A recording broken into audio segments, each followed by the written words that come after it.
Hey guys, today we are making a not so traditional Nashville hot chicken sandwich. We're adding cheese to the mix, so let's sit back and enjoy the ride.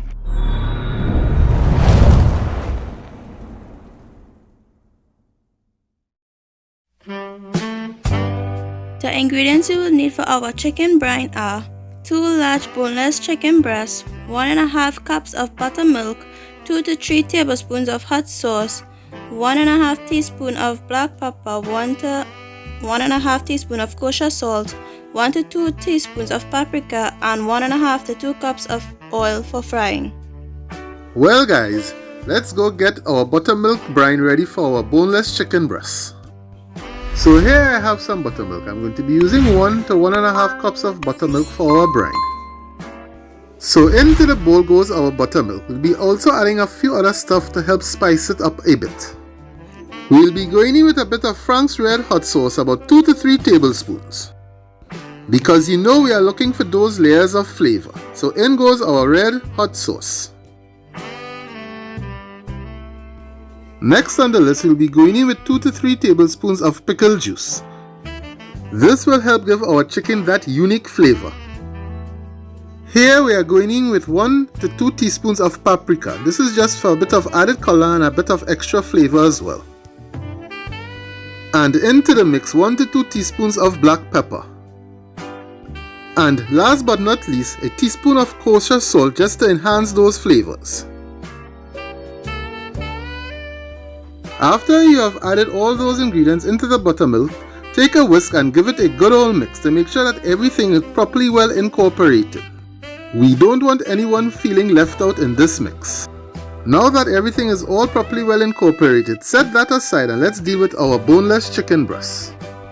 Here I've got a couple of boneless chicken breasts which I'm going to butterfly and then I'm going to divide them into half. That will ensure that I get some even cooking going on there. I tell you, this is going to be a good one, folks.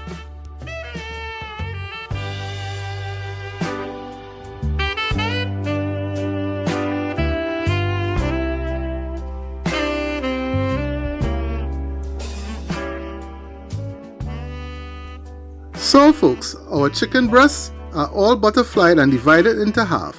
It is now time to put it into the brine. Make sure that they are completely submerged so they will take in all those flavors. You will then put it into the fridge and let it sit for around 6 hours to marinate. And there they are taking in all those flavors. Next pit stop is to go season our flour to make our dredge for our boneless chicken breasts.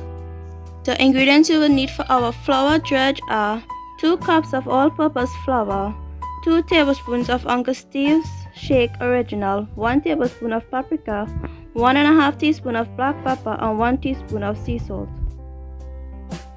Here we have got our all-purpose flour. We are going in with 2 cups.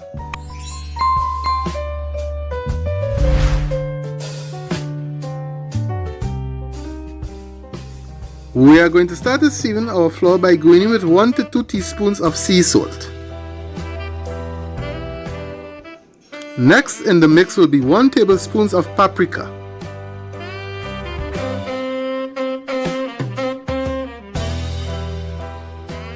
Next we will need 1.5 teaspoons of black pepper.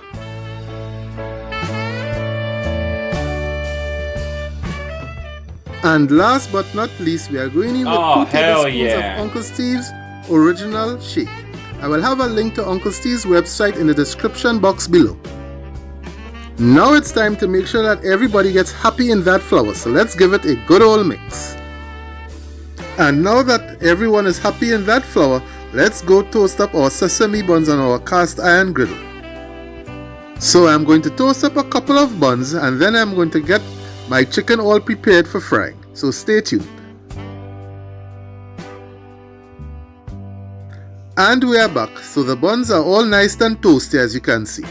So guys, we have gotten our chicken here that has been sitting in our brine for over 6 hours. We are going to shake off the excess buttermilk and place it into the seasoned flour. Make sure that they all get properly well coated with that flour, and then we are going to shake off the excess flour from the chicken and place it on a wire rack.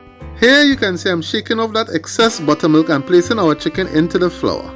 Now I'm just going to make sure and coat all the pieces of chicken with that seasoned flour properly.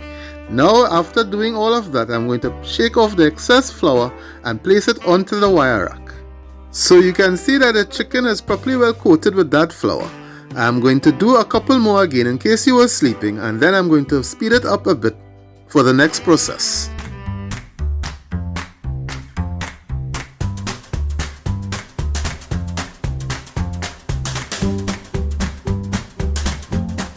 Well, we have gotten our chicken all coated up with that seasoned flour, but I'm thinking that I want a bit of an extra crunch. So I'm going to double dip the chicken back into the buttermilk and then back into the seasoned flour and then place it back onto the wire rack. This double dipping will help the crispiness of the chicken, and this is what I'm looking for.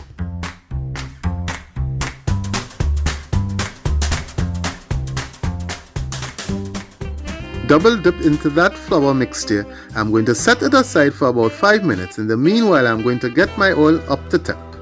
Here I have some oil coming up to temp, about 1.5 cups to 2 cups of oil. And here's our chicken after 5 minutes of resting with that flour, and this is what they should look like. So guys, our oil is up to temp. I'm placing a piece of chicken into the oil. I'm placing it away from me so that I won't get burned. And as you can see, as soon as the chicken hits that oil, you're going to see that oil starts to sizzle. So down goes the second one. This won't take long guys because our chicken fillets are fairly thin. After about 5 minutes, you can see that our chicken has taken on that golden color and our crust is looking absolutely beautiful. After about 5 minutes, it's about time to give our chicken fillets a flip. And you can see that gorgeous exterior of that crust that we are getting here. I tell you, this is going to be so good guys. Look at that beautiful chicken frying there. Absolutely gorgeous. This is about 8 minutes into the cook, so I'm going to check the internal temp. And if we hit 165 degrees Fahrenheit internal, that means we are good. Well, it's time to get those fillets off. So let's take a close-up and see how one is looking. Ah, look at that beautiful crust guys. It's time to take out the next one. And it looks like Buddy is agreeing with me. You can hear him in the background. So here I'm doing a couple more in case if you fell asleep the first time. I'm just speeding it up a bit. And here's a close-up of some frying action going on. Look at that beautiful crust there guys. I say it's time to take off those fillets. And you can see that gorgeous golden brown that we are talking about. And let's take a bit of a close-up and see what our fillets look like guys. Well, our chicken fillets are all fried up, so on to making our Nashville Hot Sauce. The ingredients you will need for our Nashville Hot Sauce are 3 tablespoons of cayenne pepper, 1 tablespoon of chili powder, 1 tablespoon of garlic powder, 1 tablespoon of paprika, 2 tablespoons of brown sugar, 3/4 to 1 cup of hot oil from the fried chicken. So to start making our Nashville Hot Sauce, I'm going in with 3 tablespoons of cayenne pepper, which will kick up the heat. Also going in with 1 tablespoon of chili powder. Next I'm going in with 1 tablespoon of garlic powder. And I'm going in also with a tablespoon of paprika. Last but not least, I'm going in with 2 tablespoons of brown sugar. That will help to mellow out that heat. So confession time here guys, this is the first time I'm actually making this Nashville Hot Sauce. Now that all our dry ingredients is in the bowl, it's time to give it a good old mix. And here's what it should look like. It's time to add our oil. I'm using the oil that I have fried our chicken in. I'm using about 1 to 3/4 cups of hot oil. So it's time to give this a good mix because this is definitely the star of the show. Here I'm just going to apply a generous amount of our Nashville hot oil using my brush.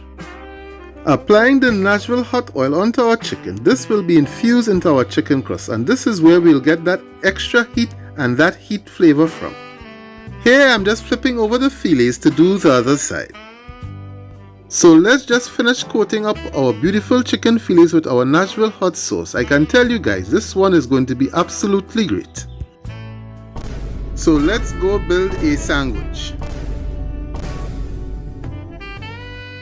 Here I've got that toasty sesame bun. I'm just going to put mayonnaise on both sides.